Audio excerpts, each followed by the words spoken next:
तो मेरे सभी सनातनी भाइयों को मेरा जय श्री राम, हर हर महादेव। आशा करता हूँ कि आप लोग सभी कुशल मंगल होंगे। आज का विषय बड़ा गंभीर है, ये पहले विषय बना चुका हूँ मैं। तो ये रामपाल और रामपाल के चेले, आप ये थंबनेल देख सकते हैं, ये रामपाल की तरफ से थंबनेल लगाया गया है। यहाँ पर लिखा है कि ब्रह्मा विष्णु महेश तक को पूर्ण आध्यात्मिक ज्ञान नहीं है। अब देखो, जब इस प्रकार से हमारे देवी देवताओं का अपमान करेंगे और उनकी निंदा करेंगे, फिर ये बोलते हैं कि हम निंदा नहीं करते हैं, हम अपमान नहीं करते, हम तो इनकी साधना करते हैं। ठीक है, तो इस प्रकार से क्या चलता है इनका, धीरे धीरे माइंड वॉश चलता है कि इनको ज्ञान नहीं है और रामपाल को ज्ञान है। जो कल पैदा हुआ है उसको ज्ञान है, पर ये ब्रह्मा विष्णु महेश को ज्ञान नहीं है। ठीक है, तो एक बार इनकी वीडियो देखते हैं ये कह क्या रहे हैं, उसके बाद हम इनकी पोल खोलेंगे। ठीक है, चलिए।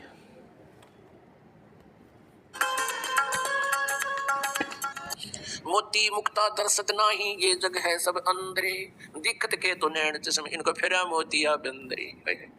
जिनका सफेद मोतिया बंद हो जाता है आंखों में, उनकी आंखें बिल्कुल स्वस्थ दिखाई देती हैं, लेकिन उनको दिखता कुछ नहीं। अन्य व्यक्ति तो ये समझे बिल्कुल आंखों वाला है, नेत्र ठीक है इसके, लेकिन उसको कुछ नहीं दिखाई देता। ऐसे ही हमें विद्वान दिखाई देते थे, लेकिन ये ज्ञान नेत्रहीन प्राणी थे। ऋषि महर्षि ब्रह्मा विष्णु महेश दुर्गा तक भी ये ज्ञान नेत्रहीन थे, इनको कोई। अच्छा, एक चीज़ तो माननी पड़ेगी इस मूर्ख की और इस धूर्त की, कि पहले तो सभी लोगों को इसने अज्ञानी बता दिया। ठीक है, ज्ञानहीन थे बता दिया इसने कि इनको कोई ज्ञान नहीं था। बाद में जैसे वेद व्यास जी को भी अज्ञानी कह दिया इसने कि ज्ञान नहीं था। बाद में उन्हीं के शास्त्र खोलकर प्रमाण के रूप में दिखा रहा है ये, और उसको प्रमाण मान रहा है ये। तो ऐसी मूर्खता के लिए, ऐसी धूर्तता के लिए मेरे सनातनी भाइयों, एक बार ज़ोरदार तालियां हो जाए इसके लिए, इस धूर्त के लिए। और उनके लिए भी एक छोटी सी तालियां हो जाए जो इसकी बातों में आके भ्रमित हो जाते हैं और इन बातों को सच मानते हैं, रामपाल की बातों को, कि पहले तो किसी को मूर्ख बताना, अज्ञानी बताना, और लास्ट में उसी के द्वारा कही हुई बातों को प्रमाण के रूप में पेश करना। ये बोलते हैं दोगलापन इसको, मतलब कि अपना उल्लू सीधा करना बोलते हैं उसको। अगर ये अज्ञानी हैं तो इनके शास्त्रों में लिखी हुई बातें कैसे सही हो गई? ठीक है, अगर शास्त्र सही हैं, ये जो जो बोल रहे हैं ये सही हैं, सही बता रहे हैं ये, तो ये मूर्ख साबित हुए ही नहीं फिर। क्योंकि जो अज्ञानी होगा वो तो अज्ञान रूपी बातें ही लिखेगा, इसमें अपने शास्त्रों में लिखेगा ना। और जो ज्ञानी होगा वो ज्ञान वाली बातें लिखेगा और वो प्रमाण के रूप में भी मानी जाएगी। तो रामपाल, एक तेरे से एक सवाल है, इस सवाल का जवाब दे कि तू प्रमाण के रूप में क्यों ले रहा है इन चीज़ों को, किस प्रकार से ले रहा है तू? तूने तो उसको बता दिया ना कि ये अज्ञानी, इनको कोई ज्ञान नहीं है। ठीक है, ये मूर्खता की क्या है, पराकाष्ठा है, इसको बोलते हैं दोगलापन। ठीक है, अपना उल्लू सीधा करना बोलते हैं इसको। चलिए आगे क्या बोलता है देखते हैं। हाँ जी, देवादि देव भगवान जगत के स्वामी हैं, लक्ष्मी जी उनकी सेवा में उपस्थित रहती हैं, दिव्य कौशमणि उनकी शोभा बढ़ाती हैं। वे शंख चक्र गदा लिए रहते हैं, पीताम्बर धारण करते हैं, 4 भुजाएं हैं, यानी पूरी डेफिनेशन बता दी विष्णु जी हैं। वे त्रात्र जगत के आश्रयदाता हैं, जगत गुरु एवं देवताओं के भी देवता हैं। ऐसे जगत प्रभु भगवान श्री हरि महान तप कर रहे थे, विष्णु जी तपस्या कर रहे थे, उनकी समाधि लगी थी। यह देखकर मेरे पिता ब्रह्मा जी को बड़ा आश्चर्य हुआ। अतः उन्होंने उनसे, यानी ब्रह्मा जी ने विष्णु जी से जानने की इच्छा प्रकट की। ब्रह्मा जी ने पूछा, प्रभु आप देवताओं के अध्यक्ष, जगत के स्वामी और भूत भविष्य एवं वर्तमान सभी जीवों के एकमात्र शासक हैं। भगवान फिर आप क्यों तपस्या कर रहे हैं और आप किस देवता की आराधना में ध्यान मग्न हैं? मुझे असीम आश्चर्य तो ये हो रहा कि आप देवेश्वर, यानी सब देवों के मालिक, सब भगवानों के भगवान, ब्रह्मा जी विष्णु को कह रहा भगवानों के भगवान एवं सारे संसार के शासक होते हुए समाधि लगाए बैठे हैं। अब विष्णु जी ने क्या उत्तर दिया? ब्रह्मा जी के विनीत वचन सुनकर भगवान श्री हरि बोले, ये वचन बोले। श्री हरि उनसे कहने लगे, ब्राह्मण सावधान होकर सुनो, मैं अपने मन का विचार व्यक्त करता हूँ। देवता दानव मानव सब यही जानते हैं कि तुम सृष्टि करते हो, मैं पालन करता हूँ, और शंकर संहार क्या करते हैं। किंतु फिर भी वेद के पारगामी पुरुष अपनी युक्ति से यह सिद्ध करते हैं कि रचने पालने और संहार करने की यह योग्यता जो हमें मिली है, इसकी अधिष्ठात्री शक्ति देवी है। वे कहते हैं कि संसार की सृष्टि करने के लिए तुम में राजसी शक्ति का संचार हुआ है। इसी के विषय दोहरा के रजगुण ब्रह्मा सतगुण विष्णु तमोगुण शिव जी है। मुझे सात्विक शक्ति मिली है और रुद्र में तामसी शक्ति का आविर्भाव हुआ है। यहाँ पर इसकी एक मूर्खता देखिए कि यहाँ पर लिखा है कि मुझ में राजसी शक्ति का क्या हुआ है, संचार हुआ है। मतलब कि राक्षस जो राजसी है, तामसी है, और जो सात्विक शक्तियाँ हैं वो मिली है इनको। और ये महावर बोला कि देखो इससे सिद्ध होता है कि ये 3 गुण हैं, ब्रह्मा विष्णु महेश। मतलब कि मूर्खता की पूरी पराकाष्ठा। और ये बोलता है कि मैं शास्त्र खोल के दिखाता हूँ। मैं शास्त्र ऐसे खोल के दिखाता है, कितनी लाइनें इसने छोड़ दी है ऊपर, और बोलता है कि मैं शास्त्र खोल के दिखाता हूँ। किसी दिन तू पड़ गया हत्ते किसी के तो तेरी, चलो खैर छोड़िए, आगे सुनते हैं इसकी बकवास। सुवर्त प्रत्यक्ष और परोक्ष दोनों उदाहरण मैं तुम्हारे सामने रखता हूँ, सुनो। यह निश्चित बात है कि उस शक्ति के अधीन होकर ही मैं यानी विष्णु शेष नाग की सैया पर सोता हूँ। सृष्टि करने का अवसर आते ही जाग जाता हूँ। मैं सदा तप करने में लगा रहता हूँ और उस शक्ति के शासन से मैं कभी मुक्त नहीं रह सकता। कभी अवसर मिला तो लक्ष्मी के साथ सुखपूर्वक समय बिताने का सौभाग्य प्राप्त होता है। मैं कभी तो दानों के साथ युद्ध करता हूँ। अखिल जगत को यानी सारे जगत को भय पहुंचाने वाले दैत्यों के विकराल शरीरों को शांत करना मेरा परम कर्तव्य हो जाता है। ये भी सिद्ध हो रहा है, परमात्मा कहते हैं कबीर जीतन दर्शक कोई ना देखा तो देखा सो दुखिया हो। और ब्रह्मा विष्णु महेश दुखिया दिन ये रात चलाई हो। ये कहता मैं सदा तप करने में लगा रहता हूँ और शक्ति के शासन से कभी मुक्त नहीं रह सकता। कभी अवसर मिला तो लक्ष्मी के साथ थोड़ा सा सुखपूर्वक समय व्यतीत करता हूँ और फिर राक्षसों के साथ लट्ठम लट्ठा रहता हूँ, दानों के साथ युद्ध करता रहता हूँ। इनको सुख नाम की चीज नहीं। आप स्वीकार करें भगवान। और अब देखो विष्णु जी कह रहे हैं मुझे सब प्रकार से शक्ति के अधीन होकर रहना पड़ता है, मैं पराधीन हूँ और उन्हीं भगवती यानी दुर्गा शक्ति का मैं निरंतर ध्यान किया करता हूँ, उसी की पूजा करता हूँ। ब्रह्मा जी मेरी जानकारी में, मेरे स्पिरिचुअल नॉलेज में इस भगवती शक्ति से बढ़कर दूसरे कोई देवता नहीं। अब आलिया अंत विष्णु जी के आध्यात्मिक ज्ञान का, क्योंकि दुर्गा तो ऊपर कोई भगवान को ना, जितनी मुझे जानकारी है। अपने आत्माओं, यदि ये दास ये शब्द कह के छोड़ देता कि ब्रह्मा विष्णु महेश दुर्गा आदि और इन ऋषियों महर्षियों को आध्यात्मिक ज्ञान नहीं था, तो पहली बार जो प्राणी सुने वो उठ कर चला जाने, तो नरी बकवाद करे है। और अब ये प्रमाण देख करके वो पुण्यात्मा जो एक आध आए होंगे, नए भक्त भी बहुत आते हैं। इसलिए दास का उद्देश्य होता है कि पहली कक्षा से लेकर और पीएचडी तक का ज्ञान इसी सामूहिक शिक्षा सथल यानी सत्संग के माध्यम से दूं, ताकि ये ज्ञान ये का लाभ सभी प्राणियों को होवे। तो यहाँ ये स्पष्ट हो गया कि विष्णु जी को ज्ञान नहीं, ब्रह्मा नाप ज्ञान नहीं, विष्णु से पूछे, नारद ने ज्ञान नहीं और व्यास जी को ज्ञान नहीं। और आगे देखिए दुर्गा क्या कहती है। विष्णु जी तो कहते हैं मैं दुर्गा से ऊपर कोई भगवान ना मानता, ना मैंने पता। और अब दुर्गा क्या कहती है, दुर्गा जी क्या कहती है, देखिएगा 7वें सकंद में 562 पृष्ठ पर 7वां सकंद, वही श्रीमद देवी भागवत, ये वही पुराण है। अब यहाँ देखिएगा 7वां सकंद। और अरे मूर्ख, पहले ये तो जान ले कि तूने तो उनको अज्ञानी कह दिया है, ज्ञान नहीं है कह दिया, तो उसको क्यों उनकी उनकी कही हुई बातों पे विश्वास क्यों कर रहा है तू? हो सकता है कि वो झूठ बोल रहे हो, गलत बोल रहे हो, अज्ञान रूपी ज्ञान दे रहे हों तुम्हें। कैसे विश्वास कर रहा है इन बातों पे? अच्छा, विश्वास इसलिए कर रहा है कि कुछ कुछ बातें तेरे को घुमा फिरा के तेरे मुताबिक लग रही है ना, इसलिए दे रहा है। ठीक है, चलिए इसकी भी हम पोल खोलेंगे, पहले आगे देख लेते हैं। और तो और एक बात देखिए इसमें, इसने पहले प्रथम देवी भागवत महापुराण का प्रथम खंड का 3रे अध्याय का शायद मेरे ख्याल से पहला अध्याय कि दूसरा अध्याय पढ़ के इसने सुनाया। अब जो सवाल उसमें खड़े हुए, उस सवाल का उत्तर ढूंढने के लिए वो कहाँ गया? वो गया सीधे द्वितीय खंड में 7वें स्कंद में गया वो। देखिए इसको बोलते हैं शास्त्र पढ़ाना। वाह भाई वाह वाह, तालियां हो जाए एक बार इसके लिए, तालियां। अब ये 7वें स्कंद के मेरे ख्याल से 36वें अध्याय में जा रहा है। जो हिमालय राजा है उसको माँ भगवती ब्रह्म स्वरूप का वर्णन के बारे में बता रही है। तो अब इसमें देखना कितनी लाइनें ये खाएगा और कितनी लाइनें ये नहीं पढ़ेगा, और कितनी लाइनें ये पढ़ेगा तो उसका ये व्याख्या कि यहाँ पर बोला क्या जा रहा है वो नहीं बताएगा। ठीक है, चलिए सुनिए। रूप का वर्णन यानी ब्रह्म के बारे में जानकारी दे रही है। श्री देवी कहने लगी पर्वतराज, ये पहले तो अपने बारे में बताती है, फिर अब अपने को भी रिजेक्ट करती है। कहती है उस ब्रह्म का क्या स्वरूप है यह बतलाया जाता है, जो प्रकाश स्वरूप है, सबके अत्यंत समीप में स्थित, हृदय रूप गुहा में स्थित होने के कारण गुहाचर नाम से प्रसिद्ध, और महान पद अर्थात परम प्राप्य है। वह समस्त प्रजा के ज्ञान से परे। अब देखिए यहाँ पर शुरू के ही लाइन खा दी है इसने। शुरू में क्या कहा, देखो ये अपने बारे में बता रही है पहले, उसके बाद लास्ट की 2 लाइनें उसने पढ़ी और आगे का उसने बकवास करना शुरू कर दिया। ये देखो शास्त्र पढ़ाना, शास्त्र खोल खोल के दिखाना, मतलब कि 4 लाइनें खा दे, ऊपर से नीचे की 2 लाइनें पढ़ दे, बीच की 10 लाइनें हटा दे, नीचे की लास्ट की 1 लाइन पढ़ दे, वो हो गया तेरा शास्त्र पढ़ाना। अरे मूर्ख, अरे अज्ञानी, अरे धूर्त प्राणी, इसको शास्त्र पढ़ाना नहीं बोलते हैं। तो लोगों को भ्रमित कर रहा है। ठीक है, चलिए आगे क्या क्या ये बकवास कर रहा है सुन लीजिए। है, अर्थात किसी की बुद्धि में आने वाला नहीं है, ये तुम जानो। जो परम प्रकाश रूप है, जो सूक्ष्म से भी अत्यंत सूक्ष्म है, जिसमें संपूर्ण लोक और उन लोकों में निवास करने वाले प्राणी सतीत है, वही यह अक्षर ब्रह्म। अब दुर्गा हुआ बाई बोल रही है, कभी इस ब्रह्म को अक्षर ब्रह्म कहती है, कहीं इसको ब्रह्म कहती है। अब देखना, वही सबके प्राण है, वही सबकी वाणी है और वही सबके मन है, वह यह परम सत्य अमृत अविनाशी तत्व है। सौम्य उस वेदने योग्य लक्ष्य का तुम वेदन करो, मन लगाकर उसमें तन्मय हो जाओ। अच्छा, अभी यहाँ पर बोला कि वह अमृत अविनाशी तत्व है, अमृत अविनाशी तत्व है, इसके बारे में इसने कोई बात नहीं करी, सीधे आगे बढ़ गया। हाँ, सीधे 100 की स्पीड से ही आगे बढ़ गया। ये क्यों नहीं बताया कि अमृत अविनाशी तत्व है, इसका मतलब कि वही ईश्वर है, फिर दूसरा कोई नहीं। उसने झूठ थोड़ी ना बोल रहा है यहाँ पर। वैसे तूने तो इनको पहले ही रिजेक्ट कर दिया है कि अज्ञानी है, तो इनके तू पढ़ क्यों रहा है? तू इनके शास्त्र पढ़ क्यों रहा है? ये इसलिए पढ़ रहा है कि लोगों को भ्रमित करना है। ठीक है, चलिए आगे भौंक। अब हम थोड़ा सा यहीं से ले लेते हैं। उस एकमात्र परमात्मा को ही जाने, दूसरी सब बातों को छोड़ दे।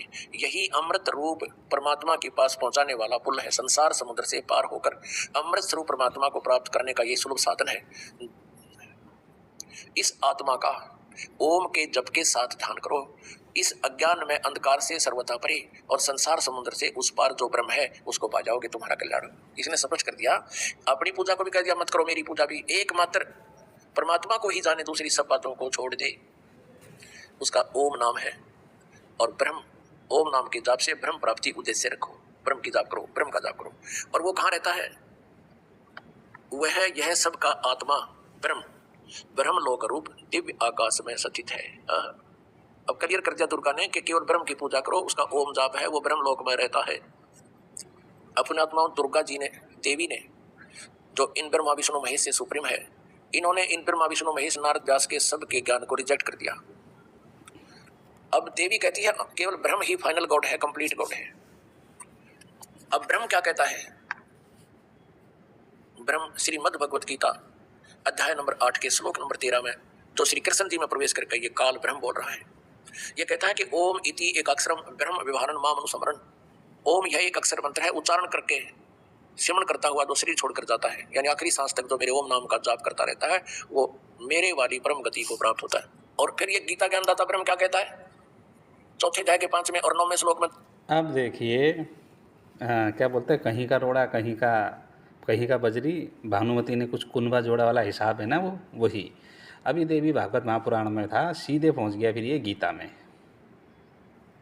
और बीच में देखा आपने 20 लाइनें दिखाई इसने, 20 लाइनों में से इसने 3 लाइनें पढ़ी और इसने शास्त्र खोल के दिखा दिया।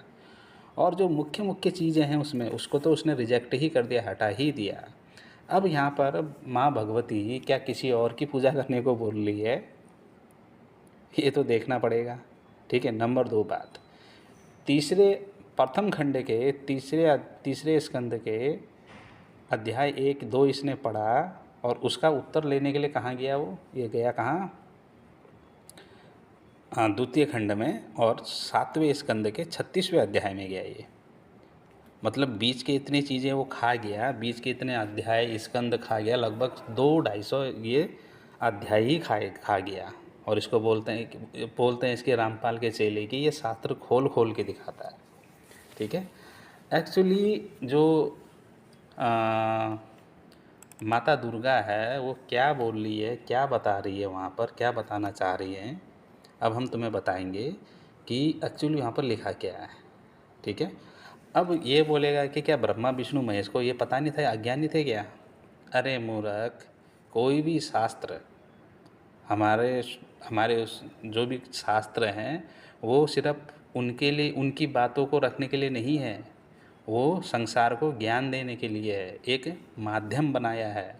जैसे किसी एक बच्चे को समझाने के लिए जब शुरू में जब मैथ पढ़ाना सिखाते हैं तो वहाँ पर देखना कि एक तो लिखा होता है पर एक की जगह कुछ चित्र टाइप के बनाए रहते हैं। जैसे आम बना दिया, एक आम और एक आम मिला के कितने होते हैं? 2 आम। तो ऐसे ही हम जैसे तुच्छ प्राणियों को, हम जैसे जो अज्ञानी प्राणी हैं उनको समझाने के लिए एक क्या है कि लीला रची जाती है। जैसे एक मान के चलो कोई फिल्म में किसी का मर्डर हो जाता है या किसी का कुछ केस हो जाता है, तो अदालत में जो अभिनय कर रहे हैं, वो वकील का अभिनय कर रहा है, कोई कोई अभियुक्त का अभिनय कर रहा है, कोई जज का अभिनय कर रहा है, कोई पुलिस का अभिनय कर रहा है, ठीक है। पुलिस को भी पता है कि इसने मर्डर किया है वास्तव में, ठीक है, और जज को भी पता है कि वास्तव में इसने मर्डर किया है, और सबको पता है कि वास्तव में उसने मर्डर किया है। पर वहाँ एक चित्रण किया जाता है, कहाँ, उसमें चलचित्र में, मूवी में चित्रण किया जाता है किसका, केस का। वकील उससे पूछता है कि तुमने इसको कब देखा, उनसे सवाल जवाब होते हैं। ये क्या है, वो हमारी जानकारी के लिए है, ना कि उनकी जानकारी के लिए। जो चलचित्र में जो अभिनय कर रहे हैं उनकी जानकारी के लिए नहीं है, वो हमारी जानकारी के लिए वो चित्रण किया जाता है। जैसे मैं एग्जांपल दे देता हूँ तुमको, ठीक है। कहीं पर किसी का मर्डर हुआ, ठीक है। अब उस सीन को रिक्रिएट करना है, तो उसके लिए अभिनय पात्र चाहिए होते हैं। वो जब वो पात्र वो सीन क्रिएट करते हैं तो पहले से ही उनको सब पता होता है ना कि हाँ ऐसा हुआ था, ऐसा हुआ था। पर उस सीन के ज़रिए हमको ज्ञात कराने के लिए, हमको ये ज्ञान देने के लिए वो लीलाएँ होती है, वो सीन क्रिएट होते हैं। ऐसे ही ब्रह्मा विष्णु महेश, भगवती और गणेश, सबको ये पता है कि ईश्वर कौन है और वो खुद ईश्वर हैं। तो लोगों को ज्ञान देने के लिए एक ये लीला मात्र है, लीला मात्र, और कुछ नहीं है, ठीक है। चलिए अब हम उसी शास्त्र में चलते हैं जिस शास्त्र से ये दिखा रहा था कि ये बोलना चाह रहा है कि जो भगवती और जो ब्रह्म है वो अलग अलग है, ठीक है। अब हम दिखाएंगे कि भगवती और ब्रह्म एक ही है, कोई दो नहीं है, ठीक है। चलिए, तो देखिए ये श्रीमद् देवी भागवत महापुराण है, प्रथम खंड है, ठीक है। ये देख सकते हैं आप, गीता पर एक गोरखपुर से प्रकाशित है ये। तो इसके जो इसने जो शुरू में बताया तीसरे अध्याय के, वो प्रथम खंड के तीसरे स्कंद के अध्याय 1-2 में इसने कुछ पढ़ाया था। चलो हम वहीं चलते हैं, ठीक है। चलिए, ये देखिए, ये तृतीय स्कंद का दूसरा अध्याय है, ठीक है, जो रामपाल पढ़ा रहा था। चलो दिखाते हैं, ठीक है। व्यास जी बोले, हे महाभाव, हे कुरुश्रेष्ठ, आपने मुझसे जो प्रश्न पूछे हैं उन्हीं प्रश्नों को मेरे द्वारा मुनिराज नारद जी से पूछे जाने पर उन्होंने इस विषय में ऐसा कहा था। हे व्यास जी, मैं आपसे इस समय क्या कहूँ। प्राचीन काल में यह शंका मेरी भी मन में उत्पन्न हुई थी और संदेह की बहुलता से मेरा मन उद्गित हो गया था। मतलब कि ये यहाँ से पढ़ाया था। अब इसका उत्तर ढूंढने के लिए ये कहाँ गया, वो 7वें स्कंद में गया सीधे, ठीक है। अब इसमें एक बात और आती है कि ये कहता है कि देखो ब्रह्मा विष्णु महेश भगवत, ये तो माँ दुर्गा के पुत्र हैं, ठीक है। ये इसी से दिखाता है, इसी स्कंद से दिखाता है। तो देखिए एक बार आगे, अब ये देखिए 5वां अध्याय है इसी का। पहले हम द्वितीय अध्याय में पढ़ लेते हैं। 5वें अध्याय में ये बताता है कि ब्रह्मा और शिव जी की भगवती का स्तुति करना, ठीक है। यहाँ पर बोल रहे हैं कि शिव जी बोले, हे देवी, यदि भगवान विष्णु आपके प्रभाव से पार्दभूत हुए तथा उसके बाद ब्रह्मा जी भी आपसे उत्पन्न हुए हैं, तो क्या मुझ तमोगुणी की आपसे उत्पत्ति नहीं हुई है। हे शिवे, आप तो समग्र लोकों की रचना में चतुर हैं। यहाँ पर देखिए क्वेश्चन मार्क लगाया है, ठीक है। ये देखिए क्वेश्चन मार्क लगाया ना ये, तो यहाँ पर क्वेश्चन मार्क लग रखा है। इसका मतलब कि ये क्या हो रहा है कि ये सवाल पूछे जा रहे हैं, भगवती जी से सवाल पूछ रहे हैं, शिव जी सवाल पूछ रहे हैं। अब रामपाल के चेले बोलेंगे क्या इनको ज्ञान नहीं था, सवाल क्यों पूछ रहे हैं। अरे मूर्ख हो, वो अपने के लिए सवाल नहीं है, हमारे लिए सवाल पूछ रहे हैं कि हमें इसका ज्ञान हो। मैंने इससे पहले समझाया ना, ठीक है। और आगे फिर पूछा इनसे, बहुत सी चीज़ें पूछी है, आप देख सकते हैं कि लास्ट में देखो, देखिए लास्ट में देखिए, चलिए आपको हम दिखाते हैं, लास्ट में दिखाते हैं कि यहाँ से देखिए 40वें श्लोक से,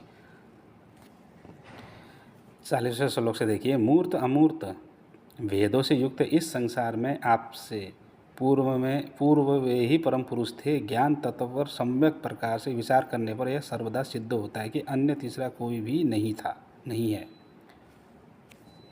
तो अब आगे देखिए कि यहाँ पर अब ये क्या है, पूरे सवाल पूछे जा रहे हैं। अब नीचे देखिए, ठीक है, ये 44 पढ़िए। इस प्रकार द्वैत अद्वैत के इस विचार में डूबा हुआ मेरा क्षुब्ध मन निश्चय रूप से शंका रहित नहीं हो पा रहा है। अब आप ही स्वयं अपने मुख से मेरी इस शंका का निवारण करने की कृपा करें, क्योंकि अनेक जन्मों के पुण्य योग से ही आपके चरणों का यह साधन मुझे प्राप्त हुआ है। आप पुरुष हैं अथवा स्त्री, यह मुझे विस्तार पूर्वक बताएं, जिससे मैं आप पर परम शक्ति को जानकर भवसागर से मुक्त हो जाऊं।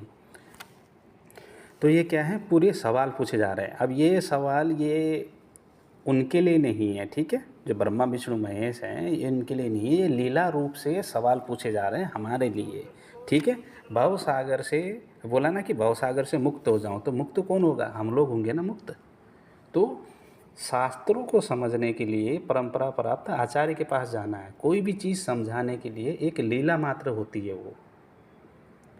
यहाँ पर ये ऐसा नहीं है कि हमारे जो ब्रह्मा विष्णु महेश जो भगवान हैं उनको ये पता नहीं है, पर हम लोगों को समझाने के लिए ये लीला रची गई है और कुछ नहीं। जैसे हम एक बच्चे को समझाने के लिए बच्चा जैसा ही बनते हैं कि हमको कुछ पता नहीं है, वैसे ही इस प्रकार भगवान हमको समझाने के लिए लीला रूप से ये लीलाएं चलती है। कहीं पर आपने देखा होगा कि कोई गलत कार्य कर लगता है कि हमको कि भगवान क्या ऐसे कार्य कर सकते हैं, पर ना, वो हमें समझाने के लिए कि इस कार्य का परिणाम क्या होगा, वो हमको समझाने के लिए बताया जाता है। ऐसे ही यहाँ पर हमको ये समझाने के लिए बताया जाता है कि जो भगवती है वो शक्ति है, और वो बिना शक्ति के कुछ भी नहीं है ना दुनिया में। बताइए, बिना शक्ति से शक्ति के बिना रामपाल कुछ है, या बिना शक्ति के बिना कबीरदास कुछ थे। तो इसी प्रकार से यहाँ पर ये सवाल हमारे लिए पूछे जा रहे हैं। कौन से, 5वें अध्याय तक पूछे जा रहे हैं। अब 6ठे अध्याय में अब यहाँ पर माँ भगवती अब सब चीज़ का जवाब दे रही है, ठीक है। देखिए यहाँ पर प्रथम श्लोक से, अत्यंत नम्र भाव से पूछने पर वे आध्या भगवती मधुर वचन में कहने लगी। पूछा था ना कि आप ब्रह्म हो, आप जो परम पुरुष हो, क्या मतलब पूछा था ना, कि अब बोल लिए कि देवी बोल रही कि मैं और पर ब्रह्म सदा एक ही हैं।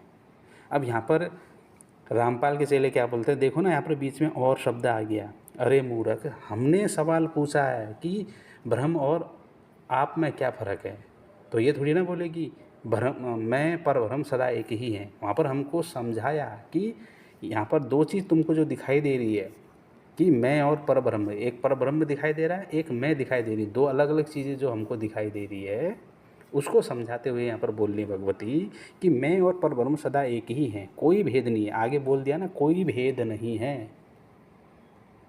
तो यहीं पर ही समझ जाना चाहिए था कि चैप्टर ही क्लोज, कि वो और मैं एक ही हैं, क्योंकि जो वह है वही मैं हूँ। अब यहाँ पर कहेंगे कि देखो ना, दो हो गए ना, जो वह है वही मैं हूँ। अब इसका आगे निवारण किया है माँ भगवती ने, वो पढ़ो, क्योंकि जो वह है वही मैं हूँ और जो मैं हूँ वही वह है। बुद्धि भ्रम से हम दोनों में भेद दिखाई पड़ता है। बुद्धि भ्रम से, जैसे रामपाल को बुद्धि भ्रम हो गया ना, तो भेद दिखाई देता है। कैसे, क्योंकि हमको दिखाई दे रहे हैं वो दो, ठीक है, हमको दिखाई दे रहे हैं वो दो, तो इसलिए हमको बुद्धि भ्रम से लग रहा है कि ये दो हैं, पर वास्तव में वो तत्व से एक ही हैं। कैसे, देखिए, इसलिए हम दोनों में विद्यमान सूक्ष्म अंतर को जो बुद्धिमान जानता है वो संसार के बंधन से छूटकर सदा के लिए मुक्त हो जाता है, इसमें संदेह नहीं है। अब बोला कि ये सूक्ष्म जो अंतर है उसको जो जानता है तो वो संसार समुद्र से मुक्त हो जाता है। अब रामपाल के चेले बोलते हैं कि सिर्फ वो तत्वदर्शी ही बता सकता है। अरे तत्वदर्शी नहीं, नीचे ही बता रखा है, देखो, ब्रह्म अद्वितीय है, मतलब कि वो दो नहीं है। ब्रह्मा अद्वितीय है, वो दो नहीं है, एवं एक अद्वितीय, एक नित्य एवं सनातन है। वो जो क्या है, नित्य है और सनातन है। ब्रह्म को ये लोग बोलते हैं कि वो तो जीने मरने वाला है।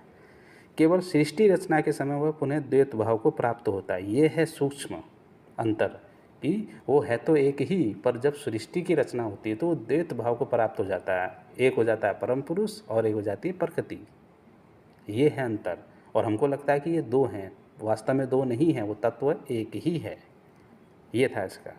नीचे और अच्छे से समझाया, देखो माँ भगवती ने, जिस प्रकार एक ही दीपक उपाधि भेद से दो प्रकार का दिखाई देता अथवा दर्पण में पड़ती हुई छाया दर्पण भेद से भिन्न भिन्न प्रतीत होती है, उसी प्रकार मैं और ब्रह्मा एक होते हुए भी उपाधि भेद से अनेक हो जाते हैं। आप समझ में आया रामपाल के चलो कि जो माँ भगवती है वो स्वयं ब्रह्म है, पर क्या है कि जब प्रकृति और जब परम पुरुष जो ईश्वर है निराकार, जब सृष्टि की रचना करनी होती है तो वो द्वैत भाव को हो जाता है, मतलब कि एक परम पुरुष और एक क्या प्रकृति। अब पूछा था, और भगवान ने ब्रह्मा जी ने पूछा था ये सवाल कि आप स्त्री हो कि पुरुष, मुझे ये बता दीजिए, क्योंकि ब्रह्म तो स्त्री पुरुष लिंग में आएगा और जो प्रकृति है वो स्त्री लिंग में आएगी। ठीक है, तो इसका जवाब उन्होंने दिया कि सृष्टि के प्रलय काल में ना मैं स्त्री हूँ ना पुरुष हूँ। मतलब कि जब सृष्टि का प्रलय काल हो जाता है, पूरी सृष्टि का जब प्रलय हो जाता है तो ना मैं स्त्री हूँ ना पुरुष हूँ। कैसे? क्योंकि वो जब निराकार शक्ति है, जो जो निराकार ईश्वर है जिस है, उसका ना कोई लिंग नहीं है ना कोई, मतलब कि कोई जैसे वो स्त्री है या पुरुष। बोला कि नहीं नपुंसक हूँ, मतलब कि नपुंसक भी नहीं हूँ मैं। परंतु जब पुनः सृष्टि होने लगती है तब पूर्वतः यह भेद बुद्धि के द्वारा उत्पन्न हो जाता है। बुद्धि के द्वारा, हमारे जो कुबुद्धि है ना, उसके द्वारा ये भेद हम पे उत्पन्न हो जाता है। रामपाल पे तो ये भेद कूट कूट के भरा है। ठीक है, मैं ही बुद्धि श्री धृति कीर्ति स्मृति श्रद्धा मेघा दया लज्जा क्षुधा तृष्णा, मतलब कि पूरा अपने बारे में बताया है पूरा। ठीक है, अब देखते हैं कि जब ब्रह्मा विष्णु महेश ने जब बोला कि ये जब तीनों तुम्हारे, हम तो तुम्हीं से ही, जब शिव जी ने पूछा था कि ब्रह्मा विष्णु तुम्हीं से ही उत्पन्न हुए हैं, प्रकट हुए हैं, तो क्या मैं तमोगुणी लीला करने वाला, क्या मैं आपसे प्रकट नहीं हुआ ना आपसे उत्पन्न नहीं हुआ? तो यहाँ पर जवाब क्या दिया है माँ भगवती ने? ये सवाल पूछे जा रहे थे, ठीक है, और सवाल भी वो हमारे लिए पूछे जा रहे थे, ना कि उनके लिए। तो इसी छठे अध्याय में इसका जवाब दिया है भगवती माँ ने, इसके 52वें श्लोक से। चलिए, ये 52वां श्लोक है तृतीय स्कंद का छठे अध्याय का 52वां श्लोक। ठीक है, वहाँ से उनने बहुत सवाल पूछे थे, जो 1 से लेकर तृतीय स्कंद के अध्याय 1 से लेकर 5 तक ये पूरे सवाल पूछे जा रहे हैं। ये हमारे ज्ञान के लिए, सृष्टि के बारे में। ठीक है, हमारे लिए ऐसा नहीं है कि ब्रह्मा विष्णु महेश भगवती गणेश को पता नहीं है, इनके बारे में उनको पता है, पर हमारे ज्ञान के लिए वो सवाल पूछे जा रहे हैं। ठीक है, चलिए 52वां श्लोक में क्या बोले? देवी बोली, मैंने देवताओं की जीविका के लिए यज्ञों की रचना की है, आप तीनों विरोधाभाव से रहित होकर व्यवहार कीजिए। बोला कि आप विष्णु ब्रह्मा शिव तथा ये सभी देवता मेरे ही प्रभाव से पार्श्वभूत हुए हैं। पार्श्वभूत का अर्थ होता है प्रकट, और मेरे प्रभाव से होता है शक्ति से, मेरे ही शक्ति से तुम प्रकट हुए हो। अतः निसंदेह आप लोग सभी प्राणियों के मान्य एवं पूज्य होंगे। क्या होंगे? पूज्य। पर रामपाल तो पूज्य मानता ही नहीं इनको, बोलता है कि ये हमारे पूज्य हैं नहीं, बोलता है ना रामपाल। तो क्या फिर आगे बोला, जो अज्ञानी मनुष्य इसमें भेदभाव करेंगे वे इस विभेद के कारण नरक में पड़ेंगे, इसमें संदेह नहीं है। जो भेद करेगा कि ये बड़ा है ये छोटा है, और ये बड़े भगवान है ये छोटे भगवान हैं, जो इसमें भेद करेगा तो वो नरक में जाएंगे, घोर नरक में। बोला कि जो विष्णु हैं वही साक्षात शिव हैं, साक्षात शिव, जो विष्णु हैं वही साक्षात शिव हैं, और जो शिव हैं वही स्वयं विष्णु हैं। यहाँ पर क्लियर कर दिया भगवती माँ ने कि जो विष्णु हैं वही साक्षात शिव हैं, जो शिव हैं वही स्वयं विष्णु हैं। इन दोनों में भेद रखने वाला मनुष्य नरकगामी होता है। जो भेद तो रामपाल के चेले रखते हैं। नीचे लिखा है कि ब्रह्मा जी के संबंध में भी ऐसा ही जानिए, इसमें कोई संदेह नहीं है। हे विष्णु, गुणों के कारण इसमें जो भेद है उसमें आपको बता रही हूँ, आप सुने।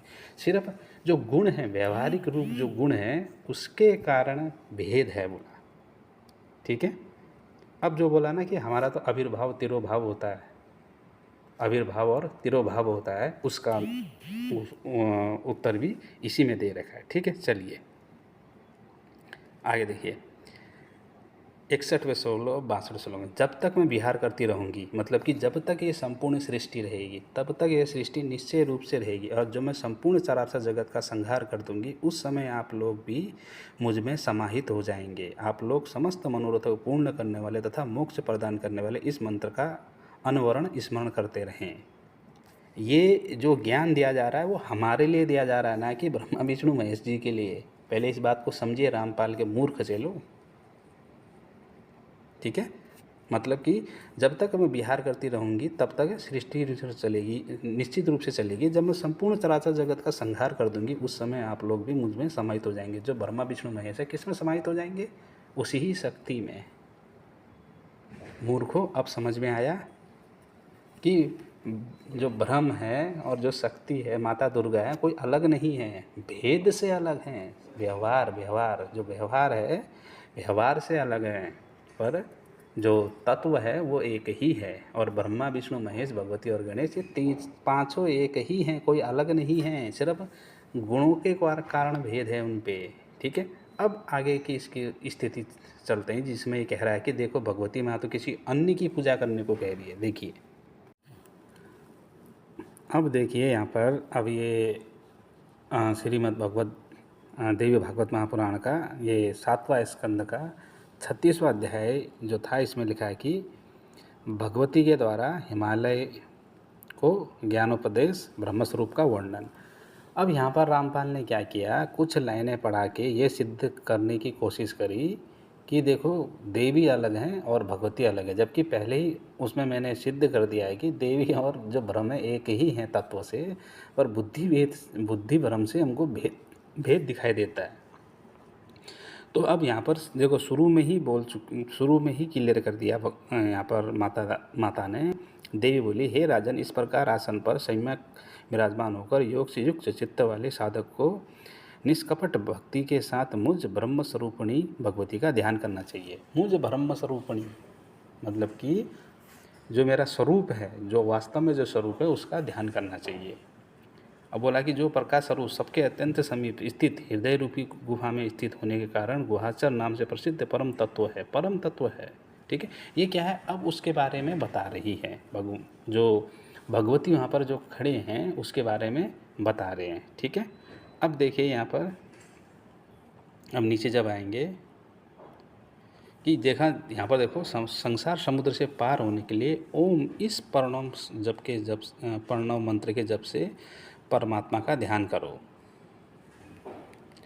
ठीक है, अब देखो यहाँ पर इसने क्या किया, देखो अब 17वें अध्याय में पढ़ो, 17वें श्लोक में कि यहाँ पर साफ कह दिया कि पहले तो वर्णन किया ब्रह्म स्वरूप का कि ऐसा उसका रूप है, वो ऐसा है, उसके लिए ऐसा करना पड़ेगा। लास्ट 17वें श्लोक में कह दिया कि हे पर्वत, आप यह निश्चय जान लीजिए कि मैं ही वह हूँ और वही मेरा स्वरूप है। जिस किसी भी स्थान में ज्ञानी रहे उसको वही मेरा दर्शन होता रहता है।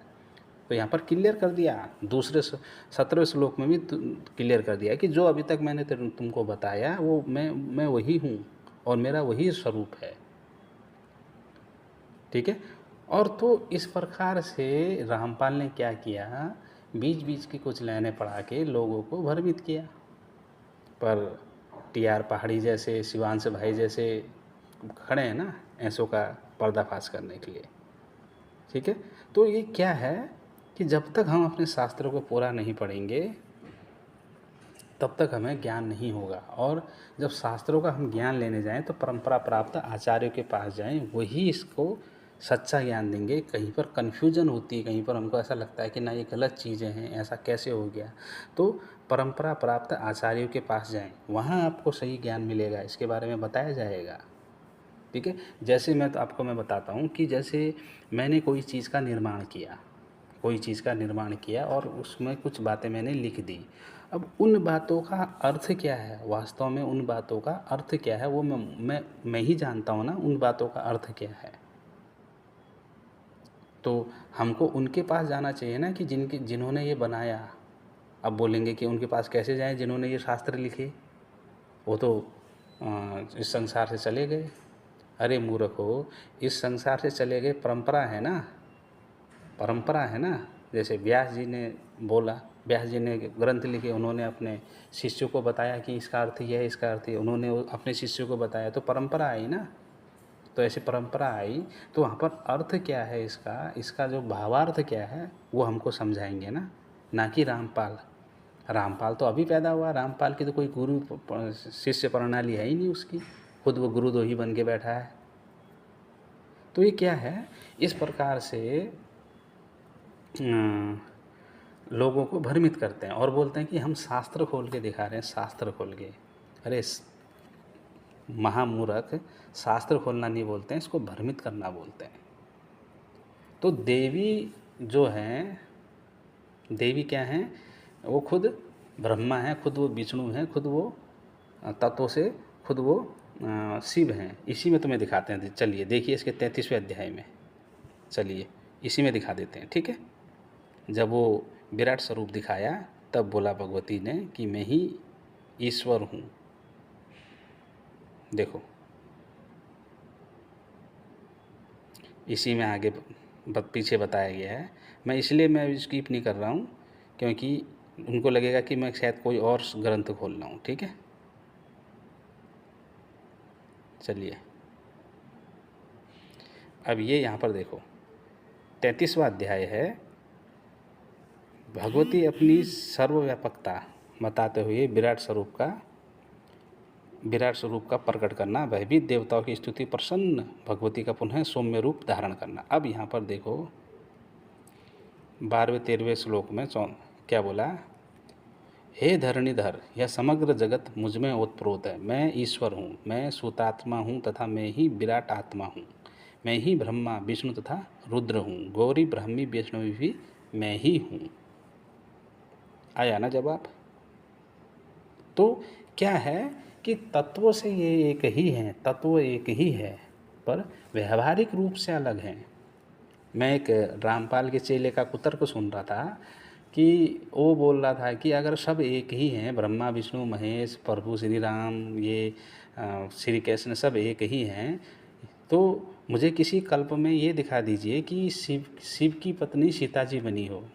अरे मूर्ख, पहले सुन तो सही कि कहा क्या जा रहा है कि तत्वों से एक ही, परमार्थ के रूप में वो सब एक ही हैं, पर व्यवहारिक रूप से अलग हैं, गुण रूप से अलग हैं वो। तो गुण रूप में जब प्रभु श्री राम आए तो माता सीता के साथ उनका विवाह हुआ। जब व्यवहारिक रूप में जब शिव जी प्रकट हुए तो उनके लिए माँ दुर्गा, माँ पार्वती, सती। व्यवहारिक अलग है, व्यवहार अलग है, परमार्थ अलग है। पहले इस बात को समझिए मूर्खों, पर कहाँ समझेंगे, इनको तो कुतर्क करना है, ठीक है। तो तत्व रूप से एक ही हैं सब, तत्व एक ही है। उन्होंने अनेक रूप धारण करे हैं और अनेक रूप की लीलाएं करें, बस लीला रूप भेद है, बाकी सब वो एक ही हैं, ठीक है। तो जैसे आत्मा एक ही है, सबकी आत्मा एक ही है, जैसे मान लिया जाए आत्मा एक ही है। अब इस जन्म में तुम किसी की पुत्र बने हो, हाँ, हो सकता है कि पिछले जन्म में वो आपकी पत्नी हो। क्या इस जन्म में भी तुम अपनी माता के साथ पूर्व जन्म का जो रिश्ता था पत्नी वाला व्यवहार करोगे? नहीं करोगे ना। तो क्या है, तुम्हारा तत्व एक ही है, आत्मा तत्व एक ही है, पर क्या हुआ, व्यवहार बदल गया। व्यवहार क्या, शरीर बदल गया ना, वो माता के रूप में है ना अभी। तो इस बात को समझो मूर्खों, ज्ञान लो। ज्ञान किसके पास मिलेगा? ज्ञान मिलेगा शंकराचार्य जी के पास, जो हमारे परंपरा प्राप्त और अन्य आचार्य हैं उनके पास। रामपाल जैसे मूर्खों के पास जाओगे तो वहाँ तुम्हें अज्ञान ही मिलेगा। और जिस जगह जहाँ तुम परंपरा प्राप्त आचार्य के शिष्य के साथ भिड़ोगे वहाँ तुम्हें परंपरा तुमसे पूछी जाएगी, वहाँ तर्क वितर्क होंगे, वहाँ तर्क वितर्क में तुम फेल होगे फिर, ठीक है। तो आज के लिए ही इतना ही। इस वीडियो को ज़्यादा से ज़्यादा शेयर करें। ये विषय मैं पहले बना चुका था, पर इसलिए अभी दोबारा और बनाया कि लोगों को पता चले, क्योंकि ये लोग सवाल बहुत पूछते हैं, ठीक है। तो सभी को जय श्री राम, हर हर महादेव।